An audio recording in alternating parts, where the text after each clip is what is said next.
who's a GP from Cornwall who has been expressing concerns about the COVID-19 genetic vaccines and has quite a story to tell. So welcome, David. How are you today? I'm good, thank you, Tess. Thanks for having me, and the honour is mine to be interviewed by yourself and all the good work that you've done. So, I'm so interested to hear how you came to take a stand against the COVID-19 genetic vaccines, because you've always been pro-vaccine, and I believe you've also been vaccinated with the COVID vaccines. Could you? Yeah, correct. Could you tell me your story? Yeah, I'll try and keep it brief then, because it's a kind of 2-year journey. So at the beginning of the pandemic, I was just the same as every other doctor, really, member of the public, observing what mainstream media told us and the guidance that came from the government, essentially. So it was a kind of observational exercise for the first year, and to summarise that, it was a very quiet year.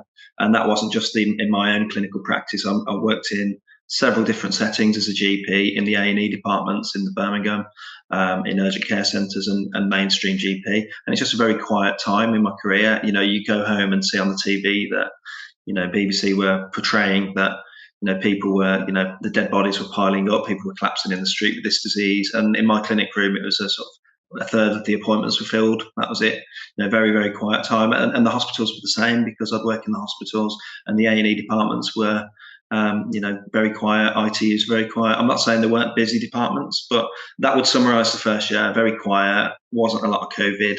I was seeing flu-like illnesses mainly, but went along with it, and just noticing that very early on there were not a lot of guidance really as to what to do if you did get a COVID patient, other than get them to count backwards from 30 and see if they could get through that 30-second count without having to take a gasp for air. And if they did, then they had to go to hospital. They were classed as, we were guesstimating that they had low SATs. They'd go to hospital, likely never to return, actually, as it happened. But moving on, I moved down to Cornwall for a bit of a lifestyle change. And, again, a long story short, just a period of observation. And, had concerns firstly about, the vaccination, what it was, what was in that vial, and, my first degree was in biomedical sciences. And so I kind of heard about this mRNA therapy technology, and they were going to be messing around with the human cells, getting them to produce this spike protein from the coronavirus. And it just didn't sit right with me, the technology. And then you do a bit of basic research about what this is and see that it's never been used before. It is completely novel.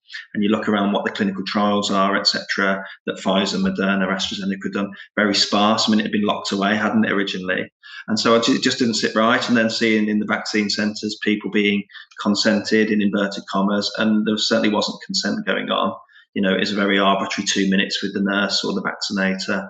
And lots of things happened along the way. I saw people vaccinating that were just not qualified members of staff.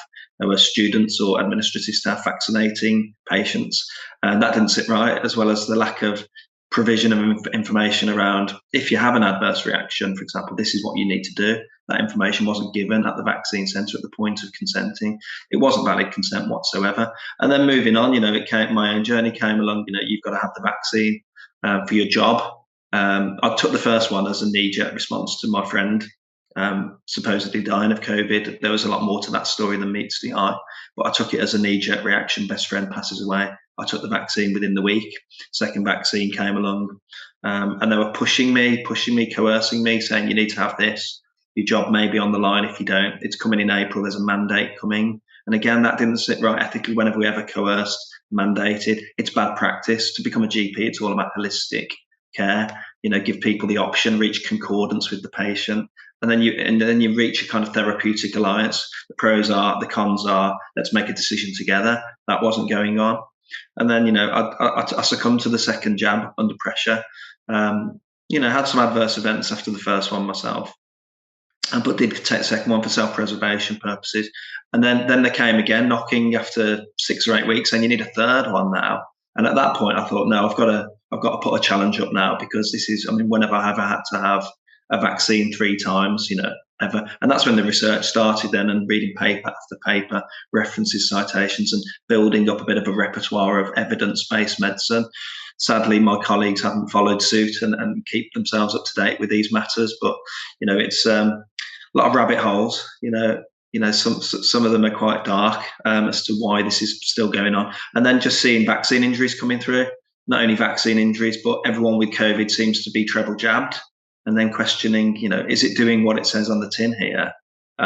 It's not stopping people from catching and transmitting this disease. It's certainly not stopping them going to hospital, which is the big fallacy that people say, thank God I've had the vaccine because I'd be dead now, or, in ITU. That doesn't stand with the facts either. Very basic stats on things like the UK HSA website, ONS data shows that isn't the case. And likewise, deaths, people were dying from COVID and they were vaccinated. That irony of you've took a vaccine to stop you from dying of COVID and then you're dying in big proportions of the population. And so just, along the way, I did an audit of my own surgery showing that bore out in our own clinic. A vast majority of the positive COVID patients were treble jabbed or double jabbed, it would have been at the time. And just trying to bring this data to your colleagues and saying, look, guys, have you seen this data on myocarditis, for example? I know that's very topical at the moment with that Thai study that's come out, but very early danger signals that, firstly, these guys aren't at risk of the disease. But secondly, the safety data is not good particularly around the myocarditis, but other things as well. The average age of death from COVID was, 84, was it? Higher than the average age lifespan in this country. And so why are we targeting these younger people, healthy people, people who have multiple comorbidities? And this pregnancy issue as well, that, the first thing you do with a pregnant patient is you remove their medicines, usually, for lack of evidence of safety. The trials don't exist. I mean, the trials did exist for the Pfizer data, for example. I spoke about that, and it's not great. 1 in 4 women were reporting a severe adverse reaction. The birth rates in the small number of people that were incidentally pregnant, are not very good. They had 1 live birth out of 27 reported outcomes, fetal outcomes. That's not great. And how that went from that study and Pfizer knowing damn well that data, allowing us to even put a needle near to a pregnant lady's arm, it's just abhorrent. That's David, a long story short. It's clear that you've been through quite a journey and you've learned a hell of a lot and have all this data at your fingertips. Why do you think you have kind of woken up to it and your colleagues haven't? That's a really good question. I ask it every day. I don't know. I mean, there hasn't been an awakening, really. I've not gone deeply into these things. I've tried to stick to 3 issues around ethics, basic biomedical ethics. Number 2, the children. Why are we doing this to children? And number 3, pregnancy. Those are 3 clear areas where I would hope even the hardened, I call them vaxaholics, but respectfully, that they would question, why are we going for 5-year-olds here for a disease that's pretty much burnt out now? And so those are the 3 kind of soapboxes on which I've stood. And just keeping up to date. Look, it's your professional obligation to keep up to date with medicine. I mean, just this week, I've been speaking in a coffee room about this, and the people are astounded with the statistics that I know and the data that I know. And they say, where do you find the time to do this? We're all so busy at the moment. But it is your professional obligation to keep up to date. This is not deep, dark, hidden away data. It's there in the public domain for people to see. People just don't. They say they don't have time to watch it, read it. They're too busy. They are just accepting the information they receive from the sort of... Absolutely. And that's been the kind of conclusion for these coffee mornings that we have. We have our coffee break and I get on my COVID sermons as they were. I mean, half the people empty out of the room immediately. But the other half are like, well, why have we not been told this? And these are vaccinators, had a group of vaccinating nurses at a surgery that I locum at, and they listened intently. They agreed with everything I said and were absolutely astounded by the fact they haven't been told this stuff. Why are we not told this? Why we're just following government policy, and that's a stock phrase that I hear at the moment. We're just following the guidance. They said it was safe and effective. Who are we to question that? And I said, exactly, you are. You don't accept everything people tell you. You have to dig a little deeper. That's what our job is as medics. We have to question. We have to appraise. We have to critically think. That's what we should be. But unfortunately, 99% aren't. Can you explain how, like, a GP surgery receives its instructions and information? Very little. I mean, in that first year, considering we're dealing with, when I was in Birmingham, that we never really received any guidance. But the guidance we used to get was kind of weekly. You can't reply to it, but a bulletin, if you like, from the trust that I worked in and from the GP network that I worked in. And it would be, these are the rules. This is the vaccine rollout will happen on this day, this order. Please mobilise the troops and get this vaccine centre set up and running. And there was no questioning of it, and there was just a straight following of orders. I've had people disagree with some of the things like mandates, for example, but they're happy to kind of institute the mandate, even though they, off the record, agree that it's completely abhorrent, but were quite willing to sack their own members of staff, for example, despite that. So if you receive a directive, a no reply email, do this and that, and you want to query it, you have a question about something, how do you get a response to that question? Who do you write to or email? Well, I've been down that journey when I've had my own concerns. So, and like I say, my awakening came down in Cornwall. So you try and do the right thing. So you're getting these emails down here as well. Then no reply facility, so you can't question it. I mean, you have a choice when you receive that email. You can read it and accept it, as gospel, or you can question it and say, actually, that doesn't sound right. For example, we're going for 5 to 17-year-old children now, young adults. You can then go off and research what evidence is there for the efficacy and safety that they're preaching about, safe and effective. You can either take that as a wild claim, or you can go and look for the research.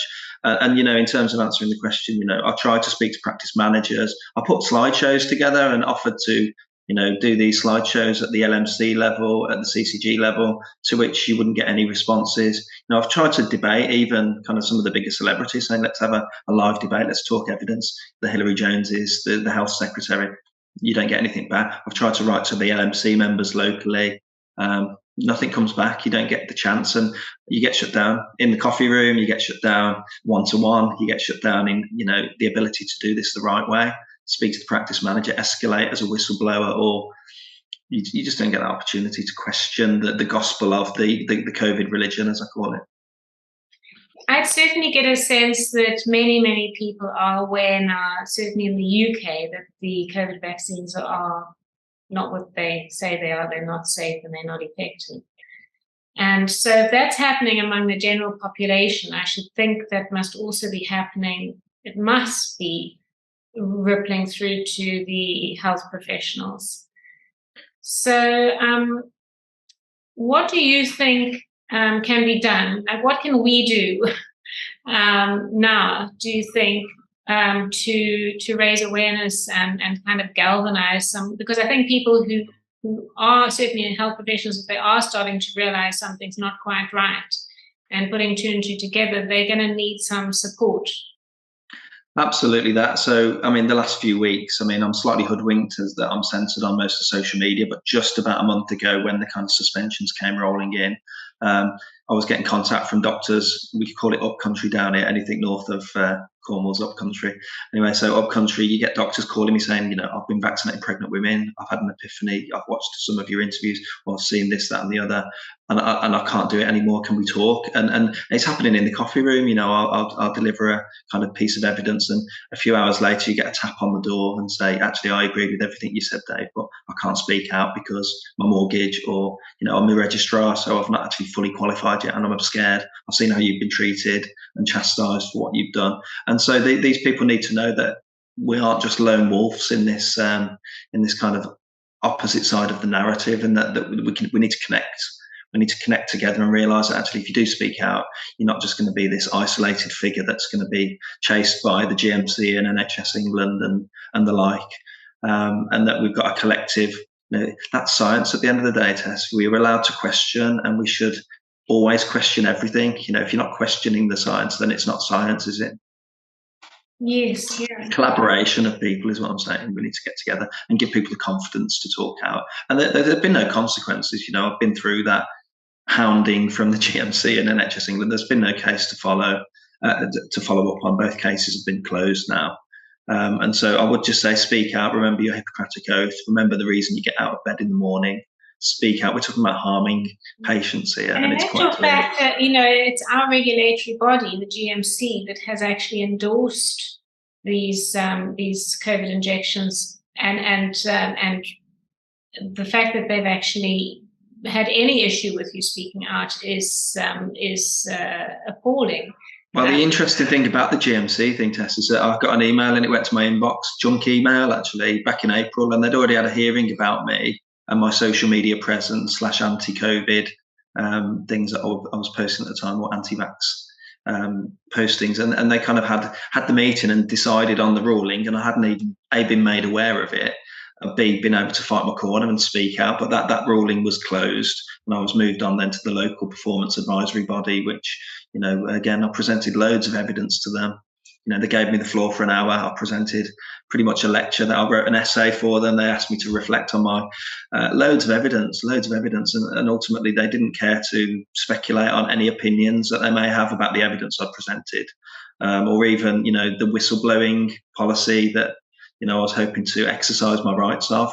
All it was, they spin it around on your mental health. Are you sure you're not too stressed about this? Are you sure you're fit to practice, Dr. Cotton? The connotations that you kind of lost the plot for just daring to question. And so I've been through that, like I say, and the doors closed on both of those cases, but just not a very nice way to treat your fellow professionals, just for daring to question the... No, but I do wonder whether there are any of our fellow professionals in that organisation anymore, because, the investigating officers and so on are not doctors, and one has to just wonder who's running the show there.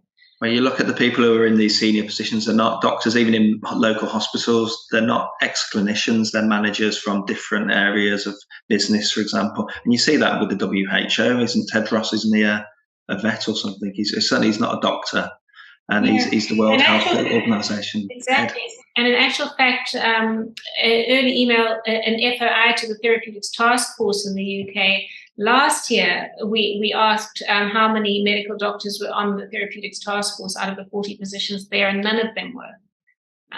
There we go. That says it all, doesn't it? Perfectly said. Perfect. So, so I was just, became aware this past week that the Australians have formed, Australian medical professions have formed a new organisation called the Australian Medical Professional Society.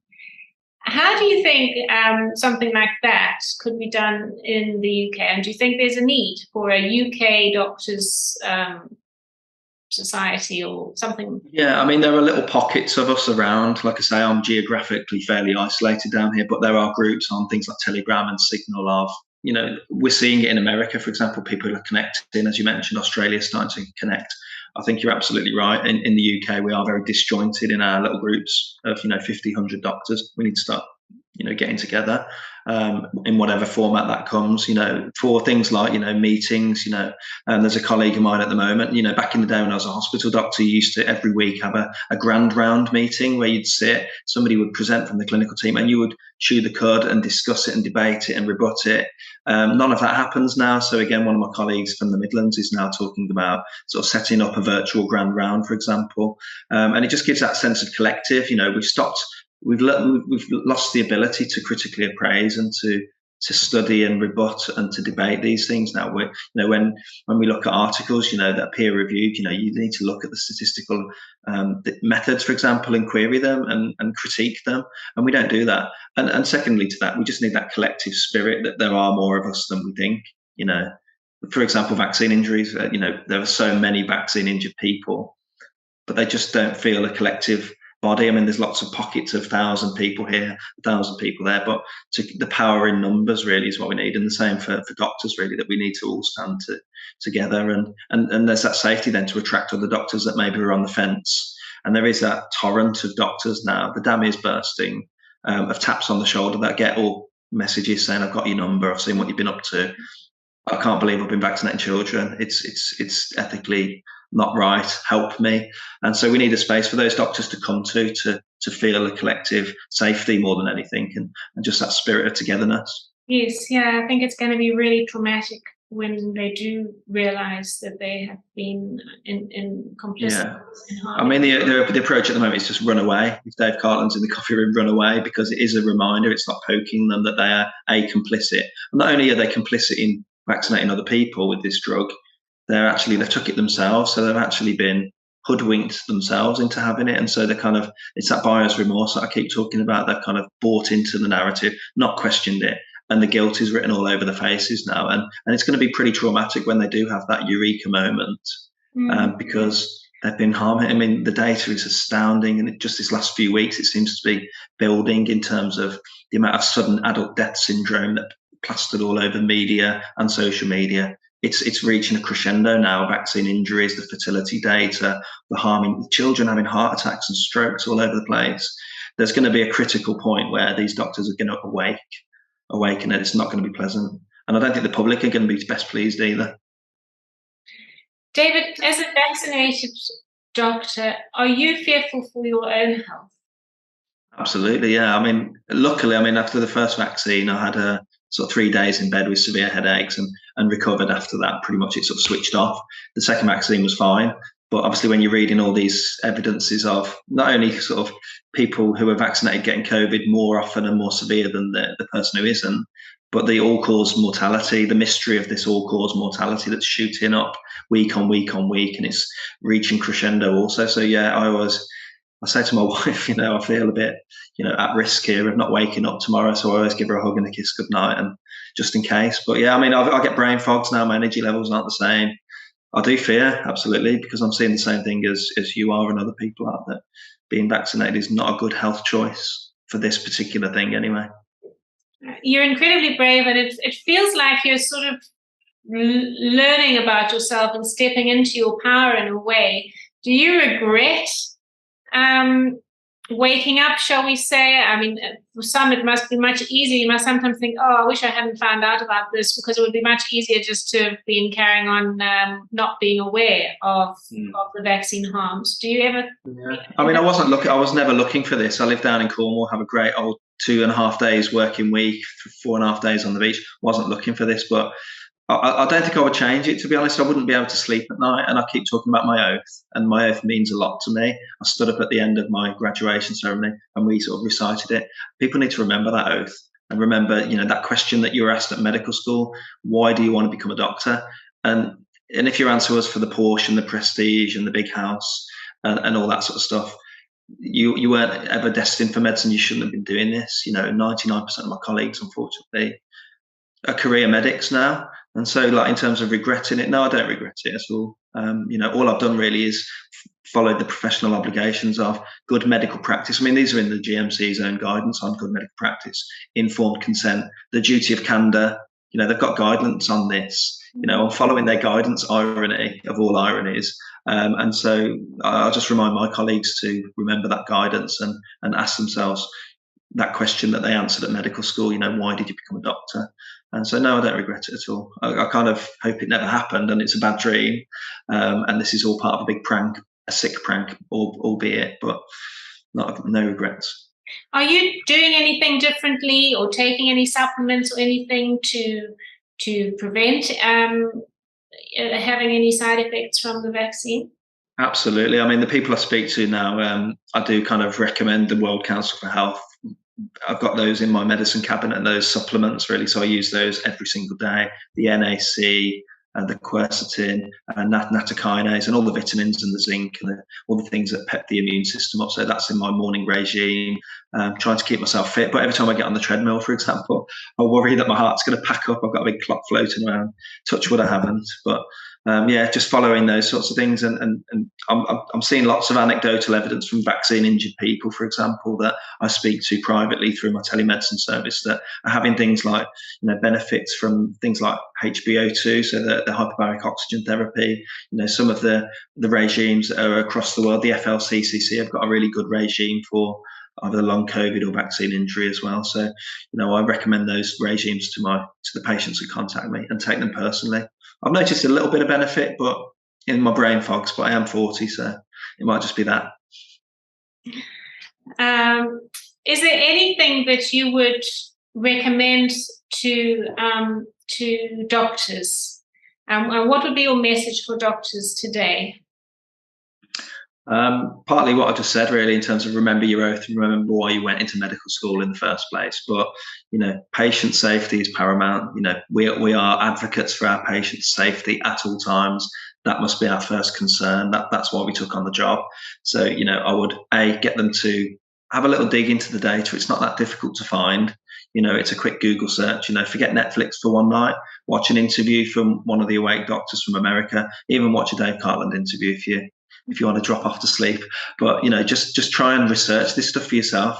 I don't want to give people the answers. My journey was much about looking into it personally and independently. So, and the second thing was have courage.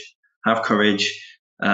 Speak out. Remember your professional obligations, and we're not talking about deep ethics here. Remember informed consent. Remember patient safety. And just please, a massive appeal to any doctors that are on the fence. There are a lot more of us than you think.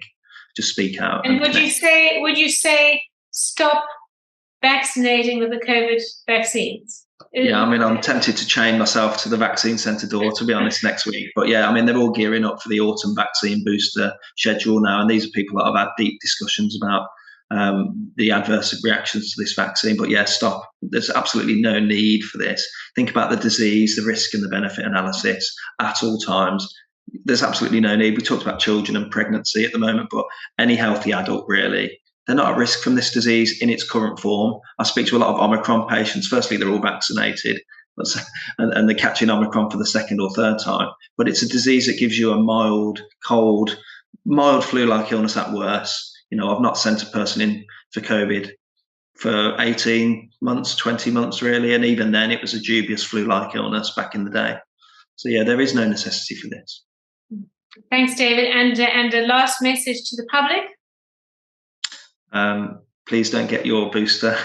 if you've had any vaccines, just, as I mentioned, follow the regimes that I've mentioned just previously.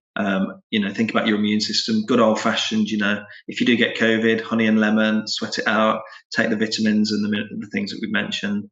But just think carefully, look around the social media, look around media. You're not going to find it on the BBC and Sky News, but there's a lot of vaccine injury around, and that's going to get a lot of publicity in the next few weeks, because you can't keep hiding these cases, and you certainly can't keep hiding these sudden adult death syndrome / all-cause mortality anomalies that we're seeing in the data now. There are people dying and being harmed left, right and centre. So just open your eyes and open your ears and listen to reprobates like me. Thanks so much, David. Very, very brave man and doctor. And so I just want to say to everybody out there, doctors and others, from Dr. Cartland and Dr. Lawrie, no more COVID injections, please. Please, no more. No more. And also, I just want to show you, we're going to be starting a campaign soon to disseminate these leaflets. Please do look out for them, and go to the World Council of Health website to download and share in your communities. If you can print them out, that would be great. It's got little how to treat COVID on the back, and also just key points. Children are not at risk, natural immunity is best, and COVID is treatable.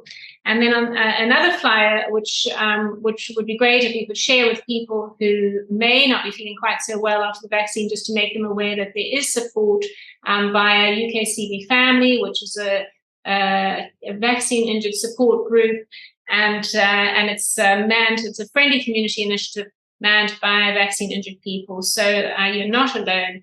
And there's a whole list of symptoms that you may be experiencing, or your neighbours may be experiencing, and they will be able to find support with UKCB Family. So I do hope you will download these flyers and share them, and share them widely, and get the message out. No more COVID injections. The doctors say so. We agree.